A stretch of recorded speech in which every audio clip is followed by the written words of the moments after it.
Dear student, in the last lecture we have seen chemical properties of non-metal. विद्यार्थी मित्रांनो, मागच्या तासाला आपण त्या ठिकाणी अधातू ज्या आहेत तर त्या अधातूंची असणाऱ्या ज्या काही अभिक्रिया ज्या आहेत तर त्या अभिक्रिया त्या ठिकाणी आपण पाहिल्यात. त्याच्यामध्ये पहिली आपण पाहिली होती की reactions of non metals with oxygen, अधातूंची पाण्याबरोबर होणारी अभिक्रिया. Reactions of non metals with oxygen, अधातूंची ऑक्सिजन बरोबर होणारी अभिक्रिया. Reactions of dilute acids with non metals, अधातू ज्या आहेत तर त्या अधातूंची विरल आम्ल ज्या आहेत तर त्या विरल आम्लाबरोबर होणारी अभिक्रिया. आणि reactions of non metals with hydrogen, अधातूंची हायड्रोजन बरोबर होणारी अभिक्रिया. अशा प्रकारच्या अभिक्रिया आपण त्या ठिकाणी मागच्या तासाला पाहिल्यात. त्याच्यानंतर नेक्स्ट आयनिक कंपाऊंड्स आपल्याला पाहिजेत. आयनिक अशा प्रकारचे संयुग आपल्याला त्या ठिकाणी पाहिजे.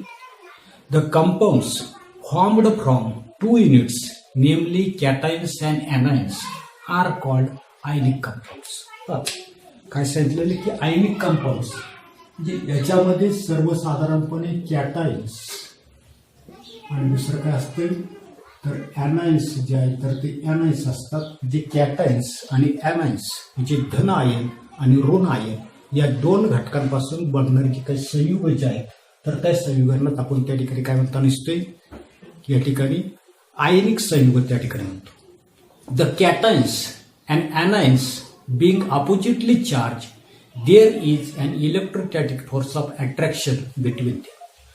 आपल्याला माहिती की सर्वसाधारणपणे कॅटायन्स आणि असणारे जे काही ॲनायन्स यांच्यामध्ये आपल्याला लक्षात येत नसते की त्या ठिकाणी कोणता प्रभार असतोय तर सर्वसाधारणपणे धन आयन आणि ऋण आयन ही विरुद्ध प्रभारी आयन असल्यानं त्यांच्यामध्ये विद्युत स्थैतिक आकर्षण बल, ज्याला त्या ठिकाणी आपण म्हटलेले इलेक्ट्रोस्टॅटिक फोर्स, काय म्हटलेले विद्युत स्थैतिक आकर्षण बल त्या ठिकाणी असतं. You know that this force of attraction between cations and anions is called the ionic bond. आणि ही जे असणारे ते काही धन आणि ऋण आयन्स यांच्या दरम्यानचं असणारे जे काही स्थैतिक आकर्षण बल जे आहे तर त्या बलाला काय म्हणता दिसतो कोणी आयनिक बॉन्ड्स जो आहे तर तो आयनिक बॉन्ड्स किंवा आयनिक त्या ठिकाणी काय म्हणता दिसतो बंध जो आहे तर तो बंध त्या ठिकाणी म्हणताना दिसतो. The numbers of cations and anions in a compound and the magnitude of the electric charge on them is such that the positive and negative charge balance each other. आपल्याला माहिती आहे की आयनिक संयुग जे आहे तर त्या आयनिक संयुगामध्ये असणारे काही धन आयन आणि ऋण आयन यांची संख्या आणि त्यांच्यावरील असणारे काही विद्युत प्रभाराचं असणारे काही मूल्य जे आहे तर ते मूल्य असं असतं की धन आणि ऋण प्रभार एकमेकांना काय करता दिसतात, बॅलन्स करता दिसतात, संतुलित जे आहे तर ते संतुलित त्या ठिकाणी करता दिसतात. As a result and ionic compound is electrically neutral. आणि याच्यामुळे काय होता नसते आयनिक अशा प्रकारचं असणं जे काही संयुग जे आहे तर ते संयुग विद्युत दृष्ट्या त्या ठिकाणी उदासीन जे आहे तर ते उदासीन त्या ठिकाणी असतं. Ionic compounds are crystalline in nature. जे काय असणारे जे काही आयनिक संयुग जे आहेत तर ते आयनिक संयुग कसे आपल्याला क्रिस्टल आहे काय सांगितलेले की आयनिक संयुग जे आहे तर ते सांगितलं आपल्याला क्रिस्टलाइन म्हणजे स्फटिक रूप अशा प्रकारचे असणारे जे काही आयनिक संयुग जे आहे तर ते आयनिक संयुग असतात. The surface of all the particle of the crystalline surface substance have a definite shape and are smooth and shine. जी काय आयनिक असणारे जे काही संयुग जे आहे तर ते आपल्याला लक्षात येत असते की स्फटिक रूप असतात. स्फटिक पदार्थ जे आहे तर त्या स्फटिक पदार्थांचे सर्व कणांचे असणारे जे काही पृष्ठभाग जे आहेत तर ते विशिष्ट आकाराचे असतात. त्याच्यानंतर गुळगुळीत आणि शायनी म्हणजे चकचकीत त्या ठिकाणी असतात. The regular arrangement of ion in the solid ionic compound is responsible for their crystalline nature. दुसरं आपण त्या ठिकाणी लक्षात येत नसते की ही आयन जे आहेत तर त्या आयनांची असणारी ती काही नियमित पद्धतीची असणारी ती काही मांडणी जी आहे तर त्या मांडणीला तिचं असणारे ते काही स्फटिक रूप जे आहे तर ते स्फटिक रूप त्या ठिकाणी कारणीभूत असतं. त्याच्यानंतर पुढे आपल्याला सांगता येईल काय सांगता येईल the arrangement of ions is different in different ionic compounds and therefore the shapes of their crystals are different. जे काही स्फटिक जे आहे तर त्या स्फटिकांचा आकार त्या ठिकाणी वेगवेगळा असतो आणि वेगवेगळा आकार असल्यामुळं आपल्याला त्यांचं असणारे काही कंपाऊंड जे आहे तर त्यांचे असणारे काही स्फटिक जे आहे तर त्या स्फटिकांचे आकार सुद्धा कसे असणारे तर त्या ठिकाणी वेगवेगळे असणार आहे. The main factor that determines the general arrangement of the ion in the crystal is the attractive force between oppositely charged ions and the repulsive force between similarly charged ions. आता काय सांगितलं की स्फटिकातल्या असणाऱ्या जे काही आतील आयनांची जी काही विशिष्ट अशा प्रकारची जी काही मांडणी जी आहे की ज्याच्यामुळे त्या ठिकाणी तो ठरतो म्हणजे मुख्य घटक म्हणजे विजातीय आयन मध्ये असणारे जे काही आकर्षण बल आणि सजातीय आयन जे आहे तर त्या सजातीय आयन मध्ये आपल्याला माहिती रिपल्सिव्ह फोर्स म्हणजे त्या ठिकाणी प्रतिकर्षण बल त्या ठिकाणी असतं आणि त्याच्यामुळे काय होतं नसते पहा. Because of this general crystalline structure has negative ions arrangement around a positive ion and positive ions arranged around the negative ions. याच्यामुळे स्फटिकाची असणारी ती काही संरचना जी आहे तर त्या संरचनेमध्ये धन आयनाभोवती ऋण आयन आणि ऋण आयन जे आहे तर त्या ऋण आयनांभोवती आपल्याला धन आयन अशा प्रकारची सर्वसाधारण असणारी काही मांडणी जी आहे तर ती मांडणी त्या ठिकाणी आढळून येत असते. 2 important factors responsible for a certain crystalline structure are as follows. त्या ठिकाणी आपल्याला लक्षात येत नसते की विशिष्ट अशा स्फटिकाच्या संरचनेसाठी कारणीभूत असलेले जे काही घटक जे आहेत तर त्या घटकांपैकी 2 घटक त्या ठिकाणी पुढील प्रमाणे आपल्याला सांगितलेले. पहिलं सांगितलेले size of the positively and negatively charge ions म्हणजे या ठिकाणी धन प्रभारित आणि ऋण प्रभारित आयनांचे असणारे जे काही आकारमान. आणि दुसरं आपल्याला सांगितलंय magnitude of the electrical charge on them जे असणारे जे काही आयन्स जे आहे तर त्या आयनांवर असणारे जे काही विद्युत परिबळाचं परिमाण म्हणजे तो धन आहे की ऋण आहे. The electrostatic attraction in the neighbouring ion with the opposite charge is very strong. लगतचे असणारे जे काही विजातीय अशा प्रकारचे आयन जे आहे तर त्या आयनांमधलं असणारे जे काही विद्युत स्थैतिक आकर्षण बल जे आहे तर ते खूप त्या ठिकाणी प्रबल असतं आणि याच्यामुळे काय होतं नसते पहा की that is why melting point of ionic compounds are high. महत्वाचं कारण आपल्याला सांगितलंय की लगतचे असणारे जे काही विजातीय आयन जे आहे तर त्यांच्यामधलं असणारे जे काही विद्युत स्थैतिक आकर्षण बल जे आहे तर ते खूप त्या ठिकाणी प्रबल असतं आणि त्याच्यामुळं आयनिक संयुग जे आहे तर त्या आयनिक संयुगाचे असणारे जे काही द्रवणांक त्या ठिकाणी उच्च असतात. Also the ionic compounds are hard and brittle आणि त्याचबरोबर हे जे काही आयनिक संयुग जे आहे तर ते कठीण आणि ठिसूळ त्या ठिकाणी असतात. त्याच्यानंतरचं पुढचं आपल्याला पाहिजे प्रॉपर्टीज ऑफ आयनिक कंपाऊंड.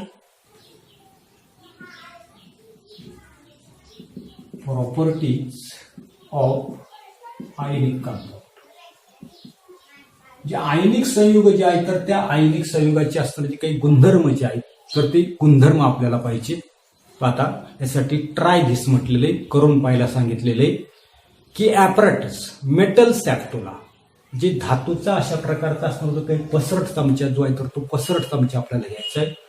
त्याच्यानंतर बर्नर आहे, त्याच्यानंतर कार्बन इलेक्ट्रोड्स अशा पद्धतीचे कार्बन इलेक्ट्रोड्स, त्याच्यानंतर बीकर आहे, त्याच्यानंतर लॅम्प आहे, त्याच्यानंतर आपल्याला प्रेस की त्या ठिकाणी आहे, या ठिकाणी लॅम्प आहे, प्रेस की आहे, त्याच्यानंतर इलेक्ट्रिकल आहे. हे जे काही सर्किट जे आहे तर ते सर्किट जोडण्यासाठी लागणाऱ्या ज्या काही वायर्स जे आहेत तर ते वायर्स. त्याच्यानंतर केमिकल्स म्हणून आपल्याला सर्वसाधारणपणे सॅम्पल्स ऑफ सोडियम क्लोराईड या ठिकाणी असणारे जे काही साल्ट सोल्युशन जे आहे तर ते साल्ट सोल्युशन आपण घेतलेले. त्याच्यानंतर पोटॅशियम आयोडाईड याची काही गरज आपल्याला असणार आहे. आणि दुसरं आपण दिलेले बेरियम क्लोराईड आणि वॉटर अशा प्रकारची रसायनं जी आहेत तर ते रसायनं त्या ठिकाणी. आता काय कृती करायची, ऑब्झर्व द अबव्ह सॅम्पल्स या ठिकाणी याचे काही नमुने जे आहेत तर ते नमुने घ्यायचे आणि त्या नमुन्यांचं निरीक्षण जे आहे तर ते निरीक्षण त्या ठिकाणी करायचे. Place sample of one of the above salt on the spatula and heat it on the flame of the burner. आता जे काही धातूचा छोटा अशा प्रकारचा असणार होतं, काही पसरट अशा प्रकारचा असणार होतं, काही चमचे आहे त्याला सॅप्टुला म्हटलेलं आहे. याच्यापैकी वरील क्षाराचा थोडासा नमुना घ्यायचा आहे. नमुना घेतल्यानंतर काय करायचं, अशा प्रकारचा असणारा काही बर्नर जो आहे तर त्या बर्नरच्या पेटच्या ज्योतीवर त्या ठिकाणी धरायचा आहे. त्याच्यानंतर repeat the procedure using the other salt. उरलेले जे काही धातूंचे असणारे ते काही क्षार जे आहे तर त्या क्षारांच्या बाबतीमध्ये हीच कृती त्या ठिकाणी करायची. As shown in the figure assemble the electrolytic cell. आकृतीमध्ये दाखवल्याप्रमाणे तर अशा पद्धतीने काय करायचं, आपल्याला घटांची असणारी ते काही टोकं जे आहे तर त्या घटाची मांडणी जी आहे तर ती मांडणी त्या ठिकाणी करायची. आपण ग्राफाईटचे असणारे जे काही रॉड जे आहे तर ते रॉड बुडवलेले आहेत. त्याच्यानंतर हे जे काही असणारे ते काही रॉड जे आहेत, आता उदाहरणार्थ त्या ठिकाणी हा निगेटिव्ह असणारे, हा त्या ठिकाणी पॉझिटिव्ह त्या ठिकाणी आहेत. याची त्याच्यानंतर त्याला त्या ठिकाणी सेल जोडलेलं आहे, लॅम्प जोडलेलं आहे, प्रेस्की जोडलेले. अशा पद्धतीने मांडणी जी आहे तर ती मांडणी त्या ठिकाणी करायची. आता assemble and electrolytic cell by using a beaker मध्ये ठेवलेलं आहे. Connecting the wire, connecting the carbon electrodes to the positive and negative terminals of the cell. एक काय केलेलं आपण निगेटिव्हला जोडलेलं आहे, दुसरा जो आहे तर तो काय केलेला आहे, सेल जो आहे तर त्या सेलच्या पॉझिटिव्हला त्या ठिकाणी. Deep the electrode in the solution of any one of the salt. जे काय आपल्याकडे त्या ठिकाणी सोडियम क्लोराईड आहे, पोटॅशियम आयोडाईड आहे, बेरियम क्लोराईड आहे, याची असताना जे काही द्रावण जे आहे तर त्या द्रावणामध्ये म्हणजे कोणत्याही एका क्षाराच्या द्रावणामध्ये काय केलेली, ही जी काही विद्युत इलेक्ट्रोड जे आहेत, ग्राफाईटचे जे काही रॉड जे आहे तर त्याची टोकं जी आहे तर ती टोकं आपण अशा पद्धतीने या ठिकाणी बुडवलेली त्या ठिकाणी आहेत. Do you see the lamp glowing. आणि या ठिकाणी जोडलेला जो काही बल्ब जो आहे तर तो बल्ब त्या ठिकाणी लागलेला दिसतो का. पुढे आपल्याला सांगितलंय check this with all the other salt as well. इतर असणारे जे काही क्षार जे आहे तर त्या क्षारांच्या बाबतीमध्ये आपल्याला या ठिकाणी बल्ब जो आहे तर तो बल्ब लागतो का, हे आपल्याला त्या ठिकाणी प्रत्यक्ष कृती करून त्या ठिकाणी पाहायला सांगितलेले. आता पुढे की प्रत्येक क्षाराच्या बाबतीमध्ये आपल्याला ही जी काही कृती जी आहे तर ती कृती त्या ठिकाणी करून पाहिजे. आता काय काय लक्षात येतं दिसते की at room temperature sodium chloride, कोणकोणते क्षार घेतले आपण, सोडियम क्लोराईड आहे, त्याच्यानंतर बेरियम क्लोराईड आहे आणि त्या ठिकाणी पोटॅशियम आयोडाईड. अशा प्रकारचे असताना ते काही क्षार जे आहेत काय सांगितले की at the room temperature sodium chloride, barium chloride आणि पोटॅशियम आयोडाईड आर सॉलिड्स. हे कक्ष तापमानाला कसे आहे तर त्या ठिकाणी स्थायी रूप अशा प्रकारचे क्षार जे आहेत तर ते क्षार त्या ठिकाणी आहेत. When this salts are heated, ज्या वेळेला याला उष्णता जी आहे तर ती उष्णता आपण त्या ठिकाणी दिली, they do not melt easily. सहजगत्या त्या ठिकाणी हे जे काय असणारे जे काही क्षार जे आहे तर ते क्षार त्या ठिकाणी आपल्याला वितळताना त्या ठिकाणी दिसत नाही. It means they have high melting point. आणि म्हणून यांचा असणारा जो काही मेल्टिंग पॉईंट जो आहे तर तो मेल्टिंग पॉईंट कसा असायला पाहिजे तर त्या ठिकाणी हाय त्या ठिकाणी असायला पाहिजे, कारण सहजगत्या त्या ठिकाणी ती वितळताना आपल्याला दिसत. And therefore, these salts are the ionic compound. आणि म्हणून हे जे असणारे जे काही क्षार जे आहेत तर ते क्षार काय म्हणणार आपण त्या ठिकाणी आयनिक अशा प्रकारची संयुग त्या ठिकाणी. आता या ठिकाणी to confirm the properties of ionic compounds, तर याच्यासाठी काय केलेली पहा, the electrodes are placed in the solution of NaCl. म्हणजे सोडियमचं मिठाचं असणारं जे काही द्रावण जे आहे तर त्या द्रावणामध्ये काय केलेलं, हे इलेक्ट्रोड जे आहे तर ते इलेक्ट्रोड काय केलेलं आपण त्या ठिकाणी डीप केलेले आहे, बुडवलेले आहे.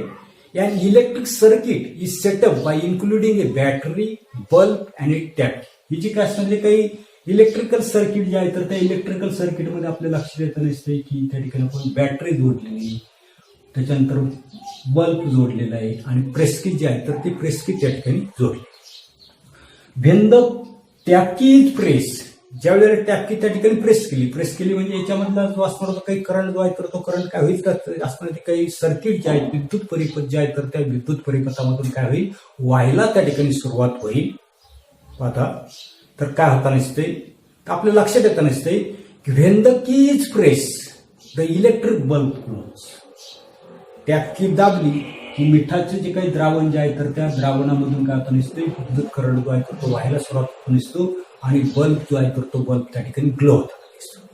This shows NaCl solution allows the electric current to pass through it. याचाच अर्थ काय, या ठिकाणी मिठाचं असणारे जे काही द्रावण जे आहे तर त्या द्रावणामधून काय होताना दिसते, विद्युत धारा जी आहे तर ती विद्युत धारा व्हायला त्या ठिकाणी सुरुवात होताना दिसते किंवा त्याच्यामधून विद्युत धारा त्या ठिकाणी वाहते.